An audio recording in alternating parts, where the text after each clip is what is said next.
신바람 사연 아파트. 오늘의 사연 시작하겠습니다. 안녕하세요. 36살 결혼 4년차 주부입니다. 결혼 첫 해에 아이를 가지려 노력을 많이 했는데 결과가 좋지 않았어요. 무리하는 것보다 마음 비우고 있으면 생길 거라는 말을 들어서 신랑이나 저나 조급해하지 않고 천천히 했는데 해가 지나도 별다른 소식이 없었네요. 아무리 부부라지만 신랑이야 잃을 게 저보다 적으니 양가 부모님도 각기 다른 반응이세요. 친정 부모님은 당연히 제 걱정이 우선이니 요즘은 애 없이도 많이 산다더라. 일부러 안 낳는 사람도 있다는데 너 자신을 가장 먼저 생각하고 최우선으로 여기거라 하면서 괜찮다고 하시는데 시댁은 또 그렇지 않네요. 시어머니께서 조금 유난스러운 부분이 있으시거든요. 결혼 4년 동안 아직 애도 들어서지 않았는데 시어머니는 평생의 자랑의 아들 둘 낳은 걸로 삼을 정도로 자부심이 있는 분이셔서 하루빨리 아이를 낳아야지가 아니라 하루라도 빨리 아들을 낳아야지라고 매번 보채십니다. 신랑은 제 편 들어주고 있어요. 사실 병원에서는 원인을 모르는 불임이라는 이야기를 들었는데 시부모님께는 병원 가서 검사 받아봤더니 남자인 자기한테 있다더라 하면서 저한테 스트레스 주지 말라고 매번 저를 위해 편을 들어줍니다. 누구보다 아이 갖고 싶어하는 저인데 자기 때문에 그런 거라고 하면서요. 그럴 때마다 고마운 마음보다 앞서는 게 미안한 마음이에요. 평소 때는 별로 티를 안 내시는데 특히 명절날이라든지 형님네와 같이 있을 때면 아들 손주 하면서 제 속을 뒤집어 놓으시네요. 저희보다 4년 앞서 결혼하신 아주버님네는 결혼하자마자 시어머니가 원하시는 아들 손주를 갖는데 성공하셨거든요. 그러니까 매번 신랑이 시어머니께 아이가 없는 게 자기 탓이라고 저를 변호해주지만 시어머니께는 씨알도 먹히지 않습니다. 첫째 보라고 하면서 씨가 좋다 보니 저렇게 결혼하자마자 아들을 가졌는데 둘째인 너도 다를 게 뭐가 있겠느냐며 은근슬쩍 문제가 있다면 저한테 있을 거라고 확신을 가지고 계세요. 병원 검사 결과에 따르면 정말 신랑이나 저나 아무 문제 없는 상황이지만 말이에요. 아무튼 말씀은 그렇게 하지만서도 이미 저희가 결혼했을 때 대를 이을 수 있는 장손이 있음에도 불구하고 시어머니께서 저희에게 아들을 바라는 데는 다른 이유가 있습니다. 아주버님과 저희 신랑을 비교해봐도 신랑이 훨씬 더 똑부러진 남자입니다. 제 남편이라서 파리 안으로 굽은 게 아니고 실제로 그렇습니다. 아주버님이 나이도 신랑보다 3살이나 더 많지만 직접 마주 대하면 아직도 철이 덜 든 사람 같아요. 첫째라서 오냐오냐 잘한 부분도 한몫하는 것 같지만 전반적으로 봐도 둘이 형제가 맞나 싶을 정도로 너무 달라요. 제 신랑은 경우도 바르고 대학도 소위들 말하는 명문대학교를 나와 대기업에 다니고 있습니다. 성실한 데다가 검소함까지 겸비해서 저와 결혼할 때도 시부모님께 어느 정도의 생활비를 드리고 있었음에도 불구하고 모아놓은 돈도 상당했어요. 중간중간 자신이 확신을 느끼는 게 있으면 과감하게 투자를 해서 재테크에도 소질이 있었고요. 정말 제 남편 자랑하는 것처럼밖에 안 보이겠지만 겸손하기까지 합니다. 그래서 결혼을 준비하던 중에 아주버님을 처음 뵈었던 때에는 정말 형만한 아우 없다는 말이 무색할 정도였어요. 아주버님은 예의도 없고 철도 왜 그렇게 없으신지 나중에는 술이 잔뜩 취해가지고는 재수씨 옆에 앉아서 술 좀 따라봐 하면서 제 팔을 잡아 끌어당기까지도 했어요. 다행히 그 무례한 상황에서 신랑이 대번에 형 뭐하는 짓이냐며 성질내고 자리를 끝내버리고 저를 데리고 나와줬습니다. 솔직히 그때 오만정이 다 떨어져서 결혼이고 뭐고 뒤집어 엎을까 했는데 제가 아주버님하고 살 것도 아니고 아주버님은 서울에서 가까운 중소도시에 거주하고 있었기 때문에 딱히 마주칠 일이 없었거든요. 형님도 마찬가지입니다. 신랑하고 아주버님을 비교하기는 했지만 아무래도 제가 제 스스로 남과 저를 비교하기는 뭐하니 별다른 말은 쓰지 않으려고요. 그래도 제 눈에 안경이라는 말이 괜히 있는 게 아닌가 싶은 게 형님도 굉장히 진중하지 못한 성격이고 자기중심적이기까지 합니다. 뭐 아무튼 아주버님이 제 신랑과 비교했을 때 그 어떤 점도 괜찮은 부분이 없다는 걸 시부모님께서도 알고는 계셨던 거예요. 하지만 시어머니가 아주버님네보다 저희들에게 더 기대를 하고 계신 건 두 형제 간의 직업적인 차이 때문만은 아니에요. 저희 집은 제가 어릴 때 무역상 하시던 아버지가 대박이라고까지 하긴 그렇지만 운 좋게 큰 수입을 올린 해가 있었고 어머니께서도 감이 좋으셔서 그때 사놓은 부동산들 덕분에 집에 자산이 조금 많은 편이에요. 그래서 신혼집을 구하는 대신에 친정아버지 명의로 되어 있는 강남에 있는 아파트를 증여받기도 했습니다. 저도 딱히 회사는 다니고 있지 않지만 또 친정아버지 명의로 된 상가에서 감성 카페를 운영하고 있어요. 커피를 직접 배우거나 하지는 않았지만 제가 전공했던 인테리어를 10분 활용해서 젊은 층이 사진 찍으러 많이 오는 카페로 코로나도 비껴갔다는 소리를 들을 정도로 장사가 잘 되는 편입니다. 가장 극심했던 작년 여름에도 입장에서 사진 찍으려고 줄을 설 정도로 장사가 잘 되었고 달에 제가 가져가는 수입만 해도 대기업 다니는 우리 신랑 기죽을 만큼 많이 벌어요. 그렇다고 제가 진짜 돈으로 신랑 기죽이는 건 아니고요.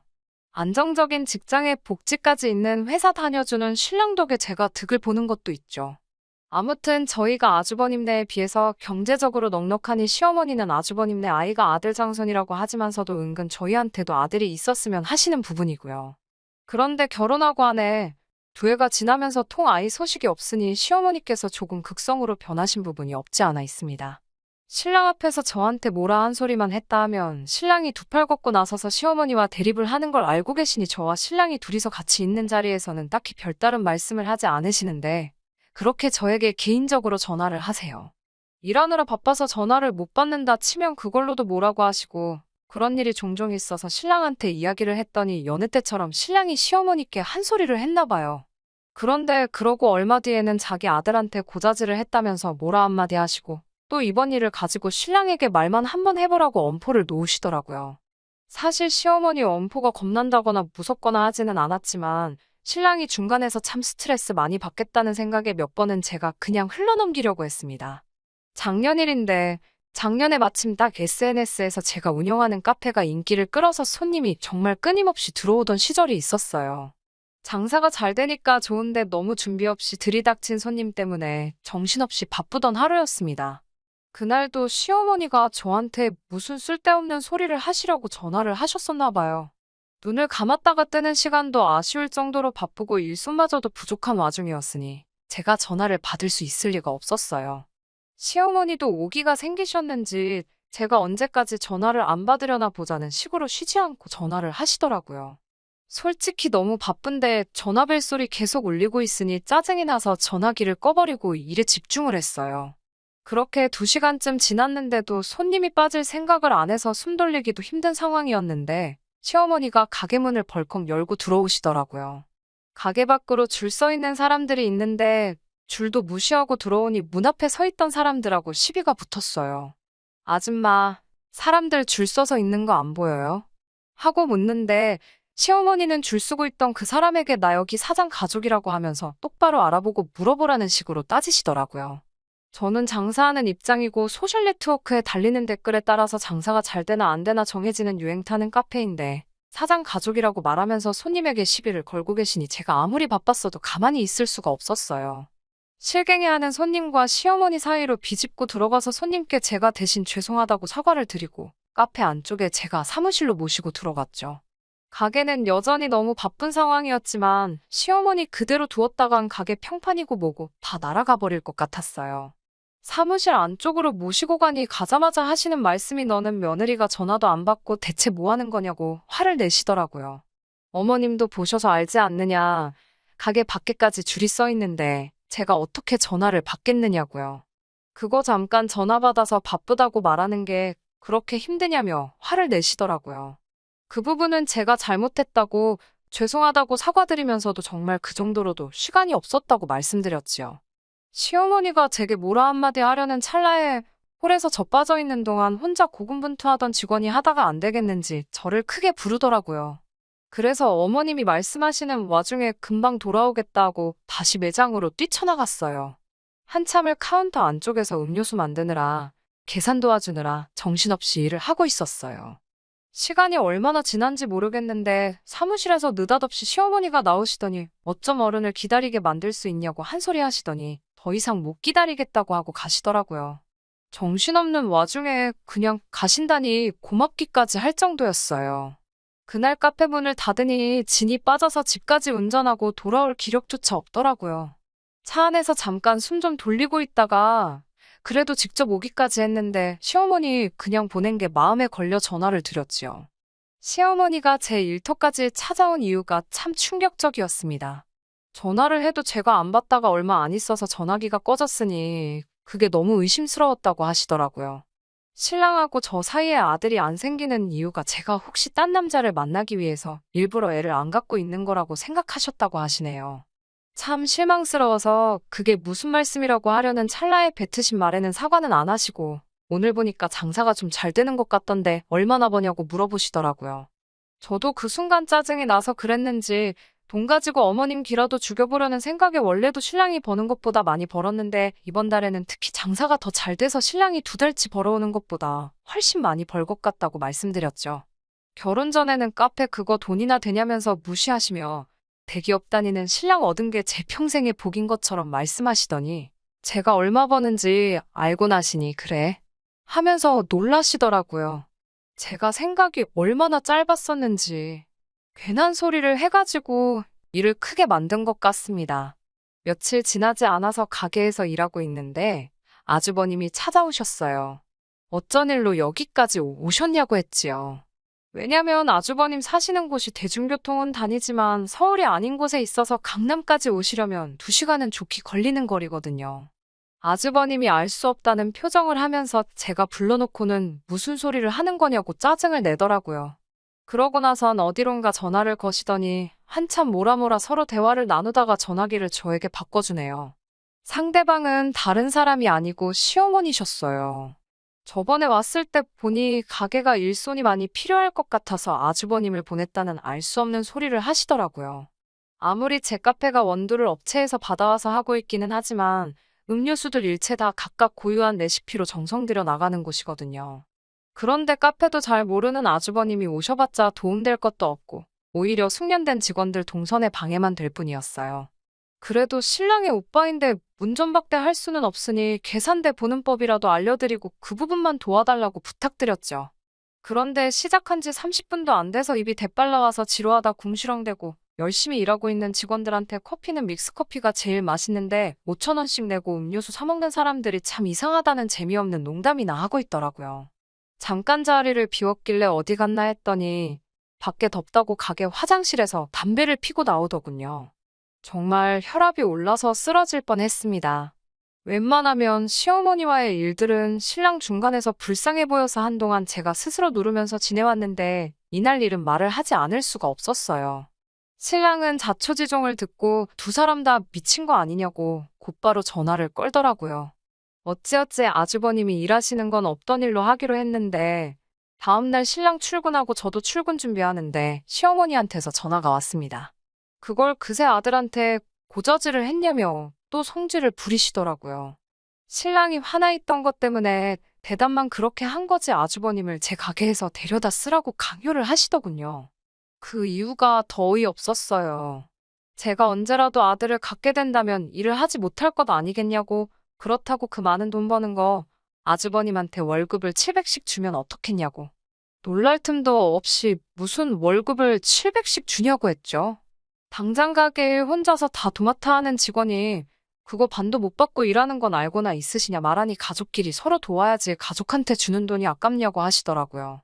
자꾸 태어나지도 않은 아들 운운하시면서 제가 앞으로 육아 때문에 일을 못하게 되면 자기 가게인 것처럼 신경 써줄 사람이 아주버님 말고 또 어디 있겠냐라고 하시면서요. 더 말도 하기 싫어서 딱 잘라 거절하고 그럴 일은 없을 거라고 말씀드렸어요. 신랑한테 말하니 신랑도 잘했다고 너무 마음 쓰지 말라고 말하더라고요. 그 뒤로 그냥 저도 가족으로서 며느리로서 할 도리만 하고 지내고 있었어요. 거리를 두려고 하는 걸 눈치채셨는지 시어머니도 그때부터 저희에게 아들 낳으라는 말 따로 안 하시고 명절날이나 가족들 모이는 일이 있을 때 대놓고 아주버님네 더 챙기면서 편애를 하기 시작하셨죠. 서운한 마음이 없었다면 거짓말이겠지만 그래도 크게 신경이 쓰이거나 하지 않았어요. 워낙 방법이 유치했으니까요. 오히려 해방된 것 같아 마음 하나만큼은 편했죠. 그렇게 거리 두면서 별탈 없이 잘 지내고 있었는데 시어머니가 아주버님하고 형님 대동해서 저희 집까지 찾아오셨습니다. 연락도 없이 오신 터라 주변에서 배달 음식 몇 개 시켜다가 후다닥 상 차려내고 저녁 식사를 하고 있는데 정말 말도 안 되는 요구를 하시더라고요. 식사 중에 뜬금없이 맹모삼천지교라는 걸 알고 있느냐고 하시길래 무슨 말을 하시려나 했더니 이제 아주버님네 아이가 초등학교에 입학할 나이가 되었으니 더 좋은 환경에서 교육을 시키고 싶다고 하더라고요. 의도를 모르니 조기 교육이 중요하다더라.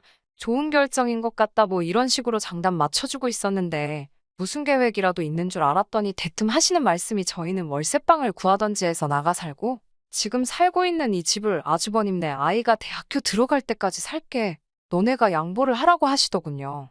어이가 없어서 자식 교육 좋은 데서 시키고 싶으면 월세방은 형님이 구해서 살면 되지 왜 우리가 이 집을 양보해야 하냐고? 이 집 결혼할 때 우리 돈 한 푼 들어간 거 없는 장인어른이 마련해 주신 집이다.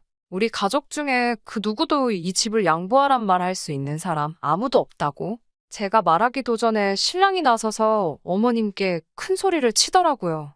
그랬더니 형님이 월세방에 살면 아이가 무시당한다고 하더라고요. 요즘 애들이 그런 거 더하다고 학군도 중요하지만 인맥도 중요한 법이라면서 어려서부터 한 동네에서 같이 자란 친구들이 다 자기네 아이한테 좋은 재산이 될 거라고 설명을 하대요. 자기들이 월세방 같은 데서 살았다간 애가 앞으로 또래 친구들한테 무시당하고 미운 털이나 박히지 암만 공부를 잘해도 요즘은 인맥이 없으면 아무런 쓸모가 없다면서요. 뭘 믿고 저리 당당한가 했더니 시어머니 하나 믿고 저러고 있는 거더라고요. 장선이 잘 돼야 집안의 기강이 서는 법이라면서 너네는 애도 없고 둘이서 돈도 잘 벌고 있는데 이렇게 넓은 집에서 둘이서 살 필요가 뭐가 있냐고 다 가족이 잘 되기 위해 그러는 거니 저희가 반드시 양보를 해야 한다. 돈을 달라고 하는 것도 아닌데 뭐 그렇게 어렵게 구느냐 이런 식으로 말을 하더라고요. 정말 사람이 염치가 없어도 이렇게 없을 수가 있는지 이건 되고 안 되고를 논할 문제도 아니라고 말도 안 되는 소리 하실 거면 그냥 돌아가시라고 말을 했어요. 신랑도 더는 들을 가치도 없다고 오랜만에 오셔서 무슨 말을 하시는가 했더니 무슨 말도 안 되는 억지를 부리고 계시냐고 같이 한마디 했어요. 그랬더니 시어머니가 대뜸 화살을 저한테 돌리더라고요. 결혼하기 전에는 우리 신랑이 가족들을 위해 헌신하고 이런 일로 속 썩인 적이 한 번도 없었는데 이게 다 저 때문이라면서요. 제가 자기 아들을 홀려서 가족도 버리는 냉혈한으로 만들었다고 제 탓을 시전하더라고요. 아주버님도 가세해서 그때 제 카페에서 하루만 일하고 내쫓겼다는 이야기를 하면서 어떻게 사람이 그렇게 차가울 수 있냐고 하더라고요. 자기가 오며 가며 교통비에 시간을 얼마나 허비했는데 일당만 주고 보낼 수 있냐고 하는데 그날도 제가 그냥 보내기엔 마음이 그래서 20만 원을 챙겨드린 거였거든요. 어디 가서 일당으로 20만 원 주는 곳이 있냐고 저도 지지 않고 말하고 있는데 애도 없는 사람들이 그 돈 벌어서 무덤에 가져갈 거냐고 그렇게 안 봤는데 이제 보니 돈 욕심도 많고 가족들도 모르는 사람이라고 혀를 차기 시작했어요. 서로 언성이 커지고 있는 가운데 지켜보고만 있던 신랑이 소리를 지르면서 밥상을 뒤집어 버리고 평소에도 어떤 일이 있어도 평정심 유지하면서 화 한 번 안 내던 사람이 그러고 있으니 아무리 가족들이라도 신랑 눈치 보면서 조용히 밖을 나가더라고요. 거실은 신랑이 엎어버린 밥상 때문에 개판이 되어 있었어요. 제가 치우려고 하는데 자기가 그런 거니 자기가 치우겠다고 잠깐 혼자 있고 싶으니 혼자 치우게 해달라고 부탁을 하더라고요. 방으로 들어가 있는데 아무 소리도 나지 않아 문을 살짝 열고 남편을 쳐다봤어요.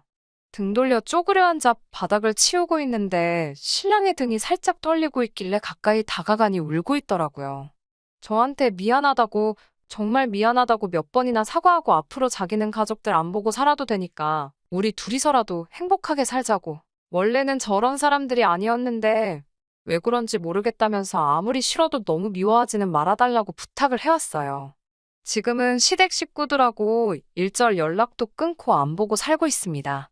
가족의 연이란 게 그렇게 쉽게 끊어지지 않는다는 건 잘 알고 있어요. 지금 그 누구보다도 신랑이 가장 힘들겠지요. 그동안은 걱정이 앞서서 시험관 같은 시술은 생각도 해본 적이 없습니다. 그래도 이번에는 용기 내서 시도해보려고 해요. 언제까지 자기 가족들과 등을 돌릴지는 모르겠지만 저를 위해서 가족들까지 저버린 남편에게 조금이나마 위안과 행복을 줄 수 있다면 어쩌면 그게 지금 제가 할 수 있는 최선이 아닐까 하는 생각을 해보며 이렇게 이만 사연 줄이도록 하겠습니다. 끝까지 들어주셔서 감사합니다. 오늘의 사연은 여기까지입니다. 구독과 좋아요, 알람 설정 부탁드리고 더 좋은 사연으로 다시 찾아뵙겠습니다. 감사합니다.